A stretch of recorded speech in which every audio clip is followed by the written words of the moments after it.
What happens when the cold, hard logic of a modern empire collides with the forgotten wisdom of an ancient world?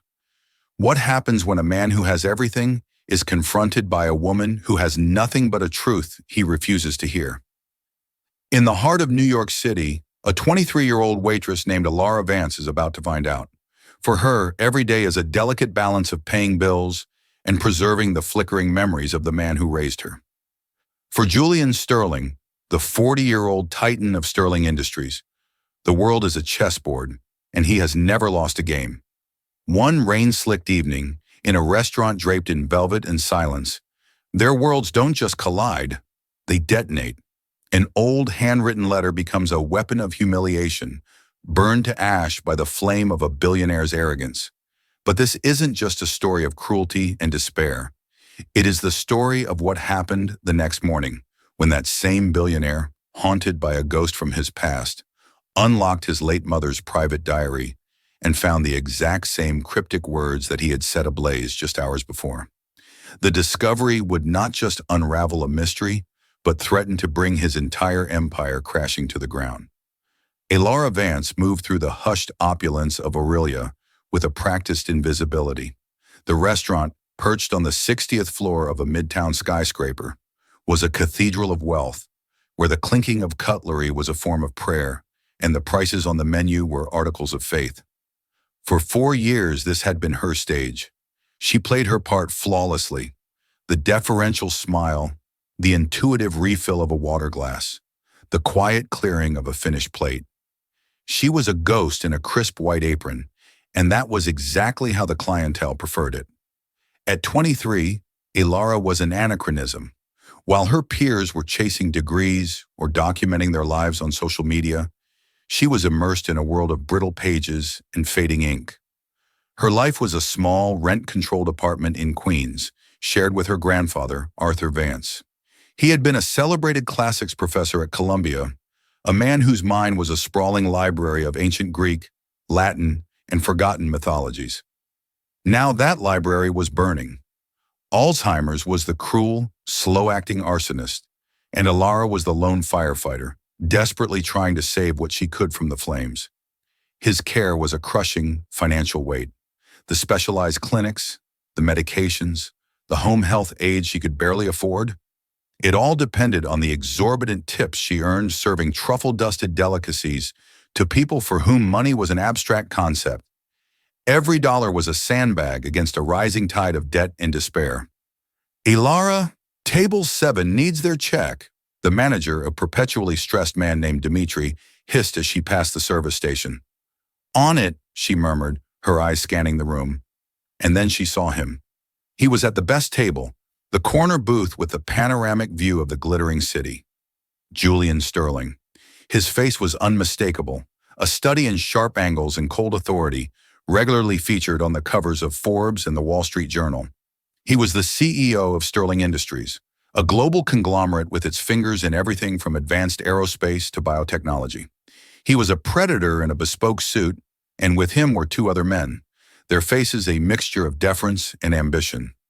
Alara felt a jolt, a convergence of fate she hadn't anticipated. In her pocket, nestled in a protective plastic sleeve, was the letter. It was the reason she hadn't slept properly in a week. Her grandfather had written it during a rare, startlingly lucid afternoon. His hands had trembled, but his script, the elegant cursive of a lifelong academic, was firm. "You must give this to him, Alara," Arthur had insisted, his eyes wide with an urgent terror that transcended his usual confusion. The symbol, the Ouroboros eating the phoenix, it is a perversion. It is the end eating the beginning. He must be warned. The symbol he referenced was the new logo for Sterling's most ambitious venture, Project Prometheus, a revolutionary energy initiative Julian had personally championed. To the world, it was a sleek, modern design. To her grandfather, it was a dire omen drawn from an obscure Gnostic text. He had scrawled a short, coded message beneath a hand-drawn sketch of the corrupted symbol. It was a mix of Greek and Latin, a puzzle she'd spent hours helping him refine. She knew it was a long shot, the rambling of a brilliant but broken mind. Yet the fear in his eyes had been real, and she had promised. Taking a deep breath, she approached the table. Julian Sterling didn't look up, engrossed in a low, sharp-toned conversation. "Excuse me, Mr. Sterling," Alara began, her voice barely a whisper. He finished his sentence, then lifted his eyes. They were the color of a winter storm, and they held no warmth whatsoever. They swept over her uniform, her apron, her face, and dismissed her as part of the scenery. "Yes?" The word was clipped, impatient. "My apologies for the interruption, sir. My name is Alara Vance. I have something for you." Her hand trembled slightly as she pulled the letter from her apron. It was on simple, cream-colored stationery. It's a message of some importance." One of the other men at the table, a younger executive with a sycophantic smile, chuckled. "Is it a stock tip, Mr. Sterling? Or maybe a new resume?" Julian Sterling ignored him. He stared at the letter in her hand, his lip curling with a faint, almost imperceptible sneer. He viewed the world as a series of transactions and intrusions.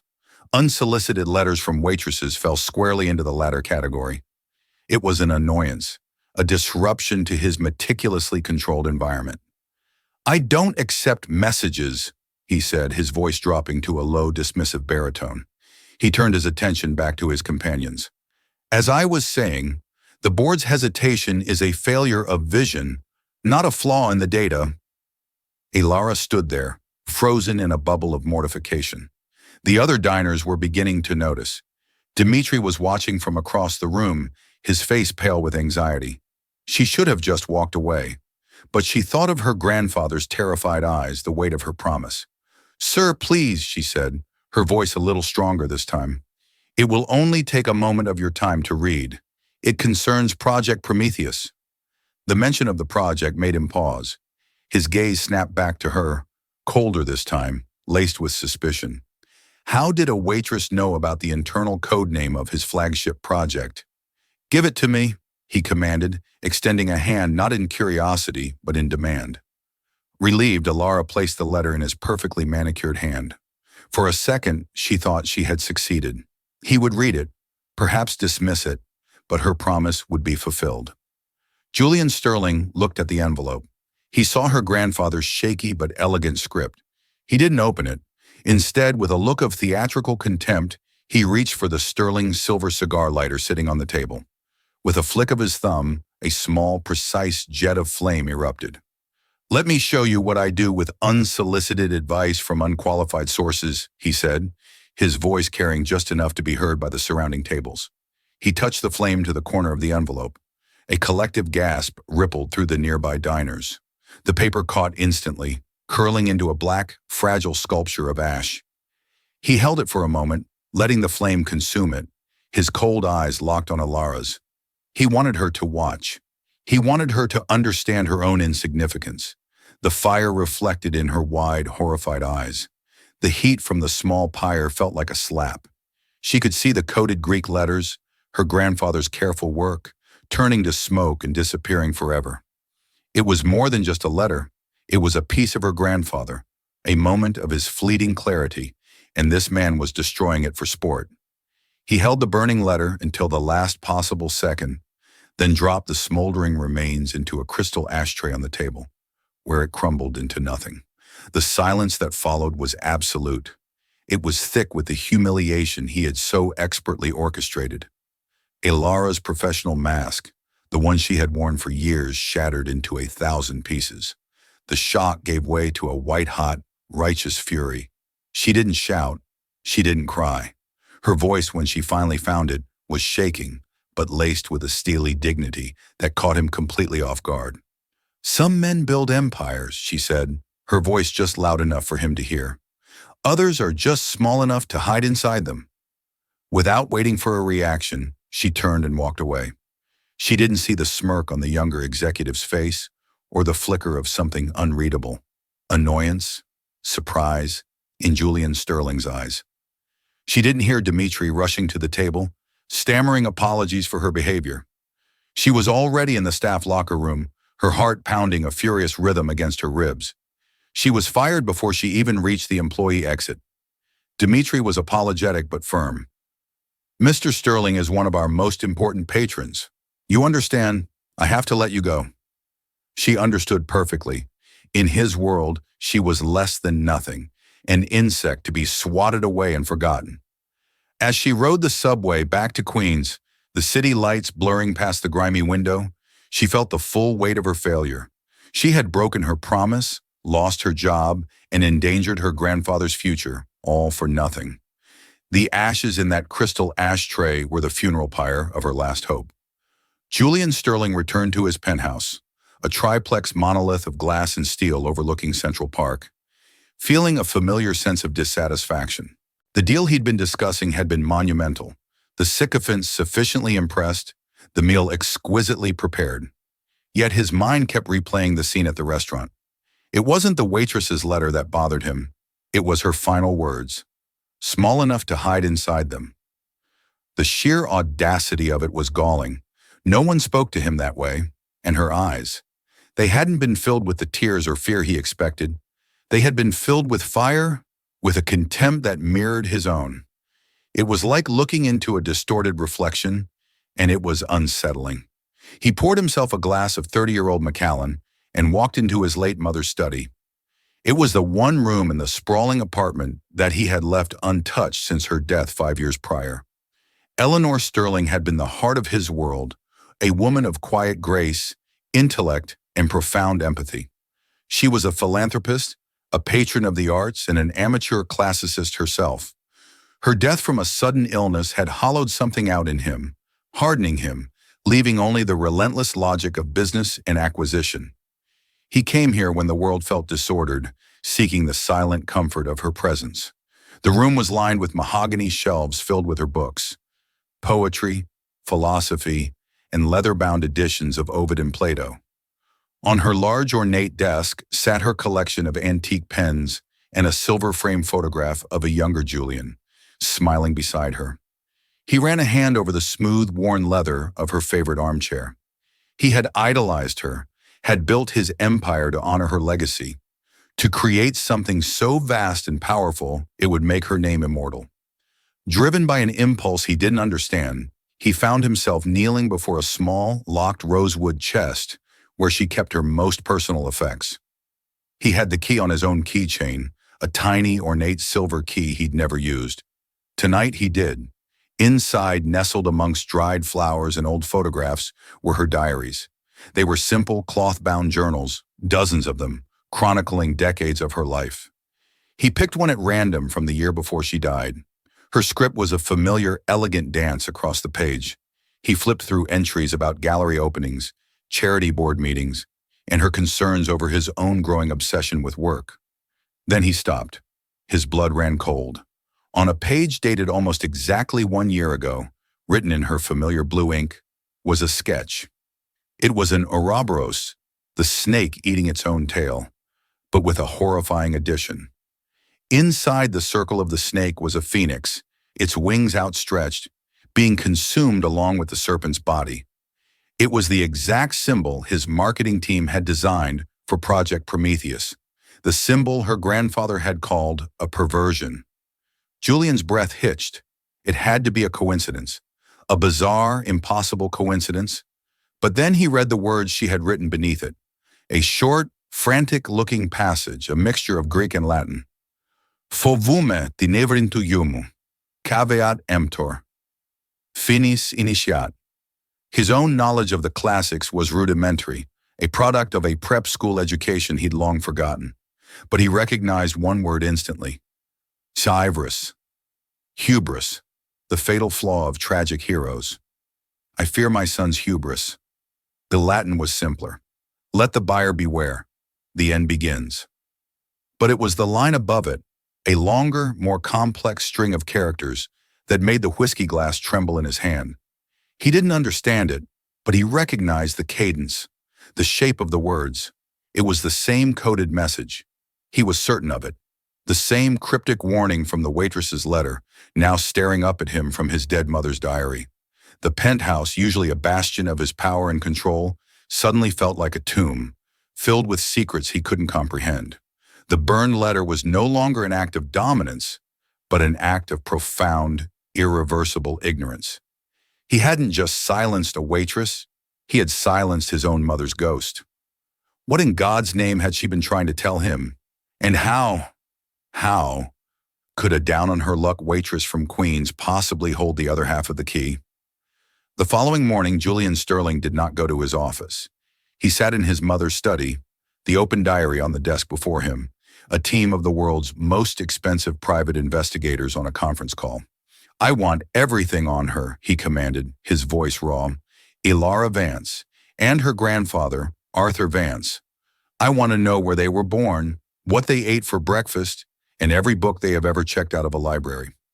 I want it yesterday." The information came in faster than even he expected. The digital footprint of a retired Luddite professor and his waitress granddaughter was shallow, but what the investigators found was illuminating. Arthur Vance, a titan in his field, a leading mind on pre-Socratic philosophy and ancient cryptography, now a patient in the early to mid-stages of Alzheimer's disease. Ilara Vance, his sole caregiver, a former scholarship student at Columbia who dropped out to care for him, a model employee at every service job she'd ever held, fired last night from Aurelia. Then came the connection that made Julian's perfectly ordered world tilt on its axis.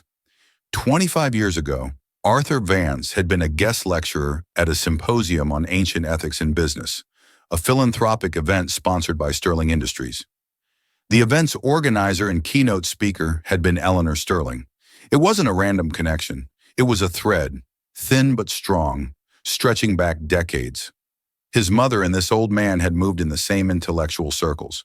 They had likely discussed the very philosophies that now haunted him from the pages of her diary. The warning wasn't a coincidence. It was an echo.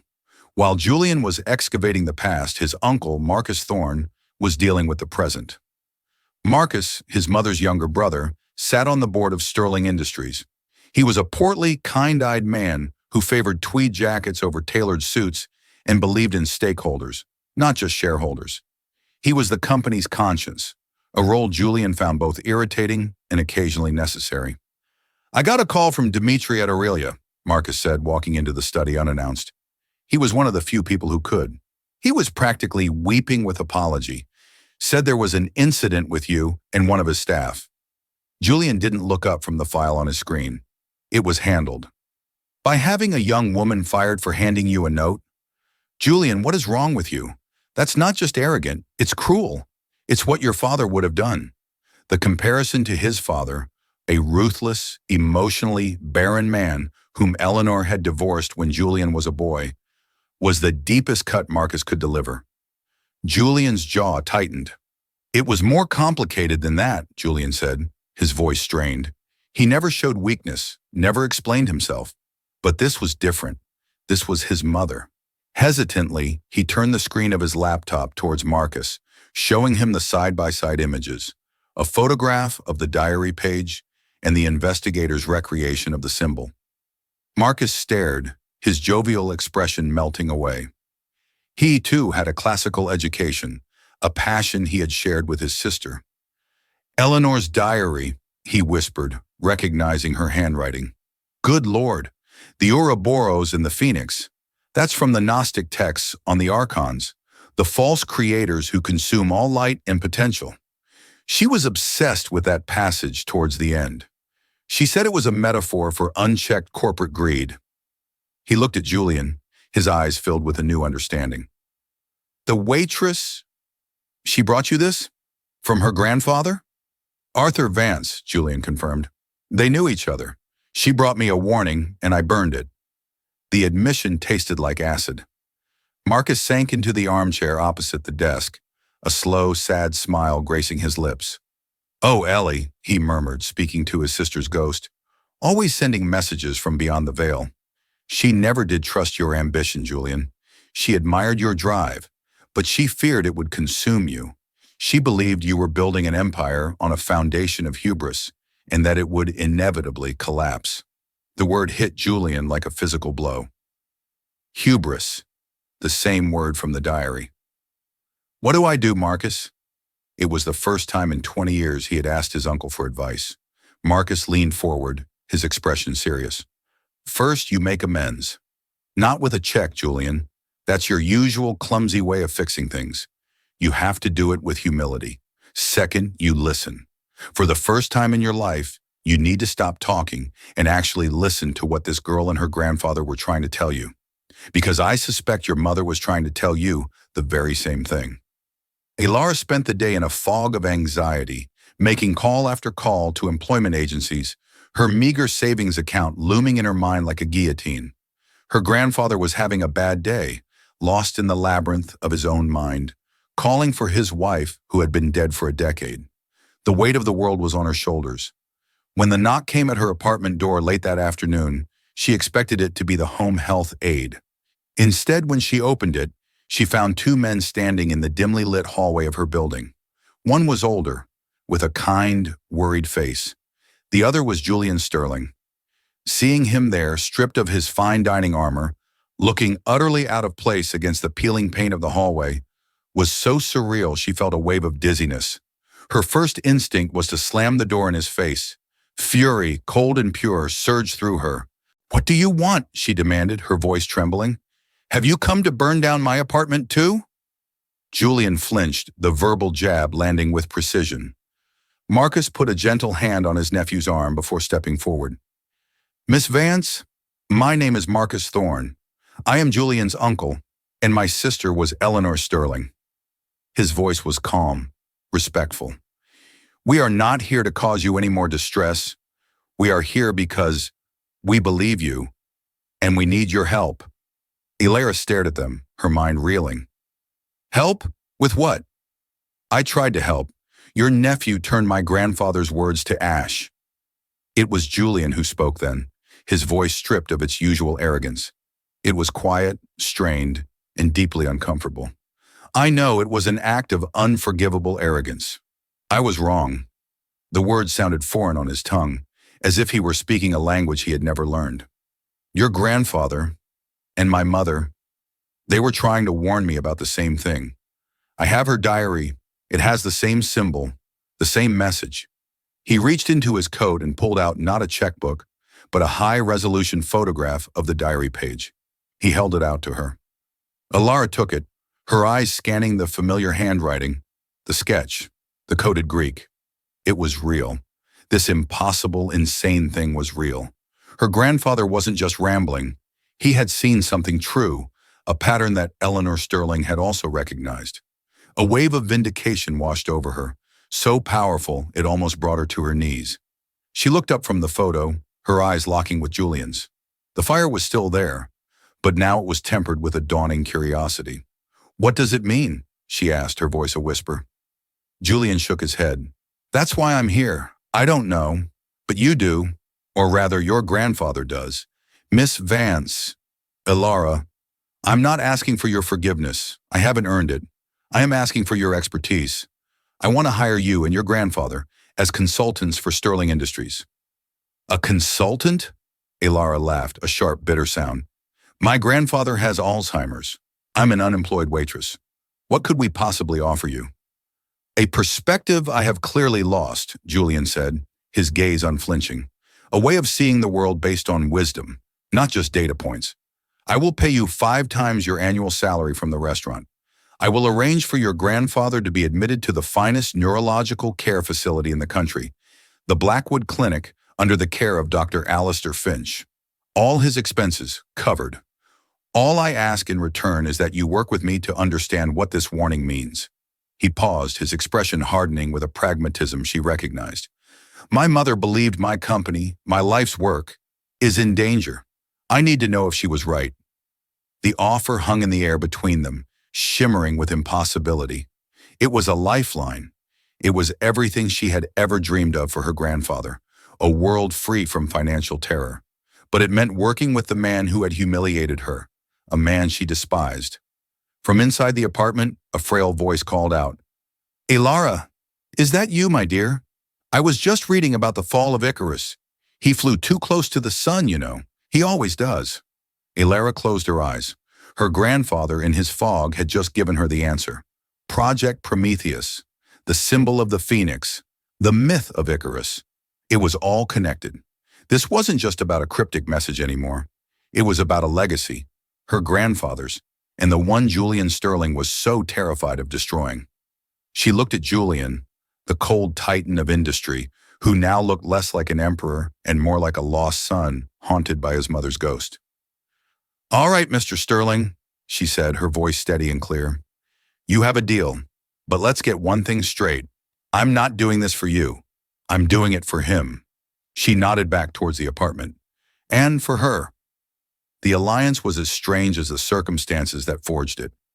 Ilara found herself in a sterile, glass-walled office on the 75th floor of Sterling Tower, a space hastily cleared for her next to Julian's own executive suite. Her first act was to have a comfortable armchair and a small bookshelf of her grandfather's favorite texts installed, an island of worn leather and paper in an ocean of steel and technology. Arthur Vance was moved to the Blackwood Clinic, a facility that resembled a five-star hotel more than a hospital. Dr. Finch, a leader in experimental Alzheimer's therapies, began a comprehensive regimen of treatment. Ilara visited every evening, reading to him from the Odyssey and showing him pictures of her new, absurdly modern office. In his clearer moments, he seemed to understand, a flicker of pride in his faded blue eyes. The work was daunting. Ilara and Julian, with Marcus acting as a frequent mediator, began the process of deconstructing the warning. Ilara, drawing on the years of scholarship she had absorbed from her grandfather, translated the coded Greek. It was a fragment from an apocryphal text describing a system so large and self-consuming that it eventually mistakes its own growth for progress, devouring its own source of light, the phoenix, in a final catastrophic act of self-cannibalism. "It's a warning against unsustainable growth," Ilara explained, pointing to the translation on a whiteboard. "A system that prioritizes expansion above all else, eventually destroying the very innovation that fuels it." Julian listened, his expression grim. To him, growth was everything. It was the metric by which he measured his success, his worth. "So it's a philosophical objection to capitalism?" he scoffed, a hint of his old dismissiveness creeping back. "No," Ilara countered, her voice firm. She was no longer intimidated by him. "It's a structural warning. My grandfather and your mother, they saw a specific flaw. They didn't see a monster. They saw a mathematical certainty. The snake eating itself is not an act of malice, it's just its nature." Her words struck a chord. Julian began to look at Project Prometheus not with a father's pride, but with a skeptic's eye. Prometheus was his legacy project, a global network of automated AI-driven energy grid. The deep-level audit was not an investigation. It was an archaeological dig into the soul of a machine. Julian had authorized it, but he felt like a desecrator of his own temple.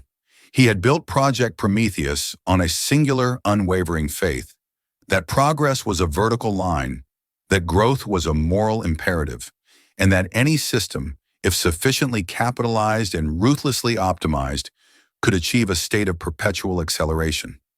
Now he watched as Ilara Vance, a woman who spoke in the quiet cadences of dead languages, chipped away at the foundation of his religion. She worked not with the arrogance of a rival engineer, but with the patient focus of a scholar examining a contested manuscript. The team of trusted systems architects Julian had assigned to her initially bristled at her presence. They saw a classicist, an amateur, a poet in a world of pure mathematics. They saw her questions about the AI's teleology and its ethical guardrails as sentimental nonsense. But her intellect was a different kind of sharp. She wasn't looking for bugs in the code.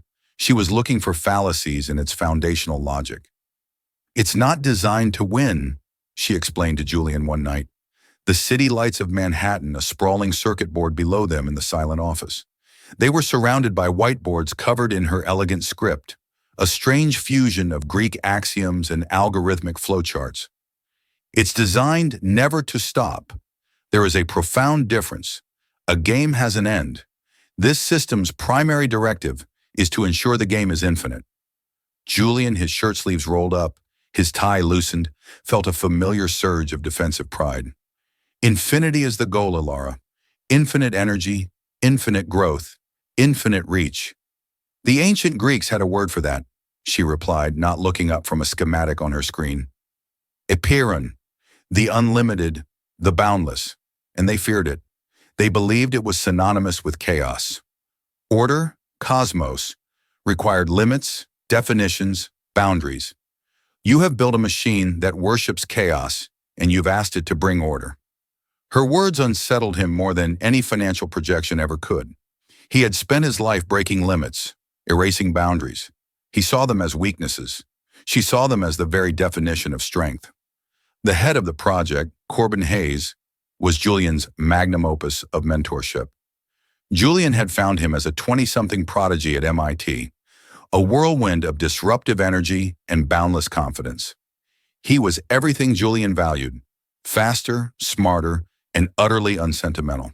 He saw Julian not just as a boss, but as a kindred spirit, a fellow titan. When Julian, prompted by Alara's initial concerns, began to question the project's infallible trajectory, Corbin's reaction was a cocktail of pity and amusement.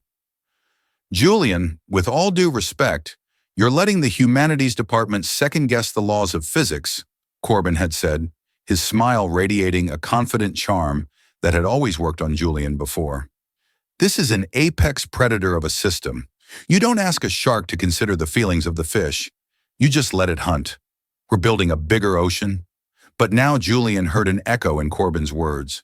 It was the echo of his own voice, his own philosophy, distilled into a purer, more dangerous form. He had taught Corbin to hunt, but had never considered that he, and the entire ecosystem of Sterling Industries, might one day be considered prey. The discovery, when it came, was not a sudden explosion, but a slow, creeping dread. It was Alara who found it, late on a Tuesday night. She called Julian, her voice devoid of its usual calm. It was tight, strained. "You need to come to the data room, now." When he arrived, the atmosphere was funereal. The two senior architects stood pale-faced, staring at a screen. Alara was sitting, her hands clasped before her, as if in prayer.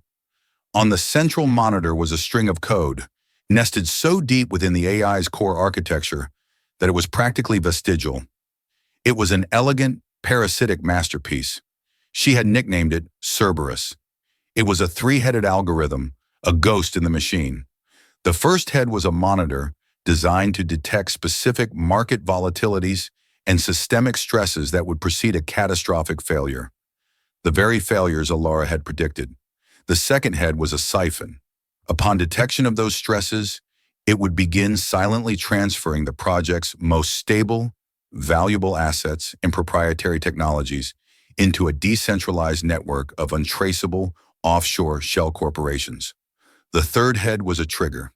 In the final moments of the system's collapse, it would execute a protocol that would simultaneously erase its own existence and pin the blame on a series of phantom security breaches, leaving a trail so convoluted it would take years to unravel. It was a digital time bomb. Corbin Hayes had not merely built a flawed system. He had built a lifeboat for one, equipped with a mechanism to scuttle the mothership and everyone on it. He would walk away from the wreckage with the company's crown jewels, leaving Sterling Industries to implode under the weight of trillions in toxic debt and broken contracts. The Ouroboros eating the phoenix wasn't a metaphor for hubris. It was the literal operational schematic for the greatest corporate heist in history. Julian stared at the code, at the intricate web of deceit, and felt a coldness spread through him that had nothing to do with the room's aggressive air conditioning. It was the coldness of absolute betrayal. This wasn't just an employee stealing from the company. This was a son poisoning his father. He had poured his ambition, his trust, his own mother's legacy into Corbin, and Corbin had used it to craft a dagger aimed at the heart of it all. He saw it with sickening clarity. Corbin wasn't an anomaly. He was the purest expression of the world Julian had created. He was a shark in an ocean Julian had built, and he had simply followed his nature. The board meeting was convened in the Celestial Observatory, the circular room on the top floor of Sterling Tower. It was Julian's domain, a glass and steel panopticon from which he surveyed his kingdom. Today it felt less like a throne room and more like an arena. Corbin Hayes stood at the central lectern, a maestro conducting a symphony of success. His voice was a smooth, confident purr as he narrated a ballet of exponential growth charts and hockey stick projections. The board, a cohort of silver-haired titans and rapacious venture capitalists, was mesmerized. They saw the future, and it was profitable. So, as you can see, Corbin concluded, flashing a smile that could charm nations, Project Prometheus is no longer a venture. It is the vessel. In 5 years, it will not just be the flagship of Sterling Industries. It will be Sterling Industries. The future is not coming, we are building it. A wave of enthusiastic applause filled the room. Marcus Thorne, sitting beside an empty chair reserved for the CEO, watched his nephew, his expression a mask of anxious neutrality. Julian rose. A hush fell. He walked not to the head of the table, but to stand beside Corbin, placing a hand on the younger man's shoulder. It looked like a gesture of affirmation. It felt to Corbin like the grip of a warden. An impressive presentation, Corbin. Truly, Julian began, his voice a low, dangerous calm. It reminds me of a story, not from Herodotus, but from Aeschylus, the story of Prometheus himself. He stole fire from the gods to give to mankind, to give them power to help them build. A noble act. He paused, his eyes sweeping over the expectant faces of the board members. But the gods did not punish him for the theft. They punished him for the pride, for believing he could control the fire he had unleashed, for thinking its power could exist without consequence. Corbin shifted, a flicker of unease in his eyes. A compelling myth, Julian, but our fire is very much under control. Is it? Julian's voice turned to steel. He squeezed Corbin's shoulder, hard. Or have you simply built a better cage for yourself? One lined with gold, paid for with the ashes of this entire company. He nodded to the grand doors. They slid open with a whisper. Ilara Vance entered. She was not the ghost in an apron he had met months ago. She wore a simple, impeccably tailored charcoal suit. She moved with a quiet, unassailable authority, her presence filling the room more completely than Corbin's practiced charisma ever could. In her hands, she held a single, slim tablet. Corbin's face, tanned and vibrant moments before, became a canvas of bloodless white. What is the meaning of this? Who is she? This is Miss Vance, Julian announced, his voice ringing with a strange new clarity. She is the head of a new internal division I formed, the Department of Systemic Integrity. Her field of expertise is identifying foundational corruption, the kind of rot that begins not in the balance sheets, but in the original premise. He looked directly at Corbin, his eyes burning with a cold fire. She has been auditing the soul of your machine. He gestured to the panoramic screen that wrapped around the room. Ilara touched her tablet. Corbin's beautiful soaring charts vanished, replaced by the ugly parasitic lines of the Cerberus code. It was displayed not as a technical schematic, but as a work of art, annotated, explained, its malicious intent laid bare for all to see. For 20 minutes, Ilara spoke. Her voice was even, clear, and devastatingly precise.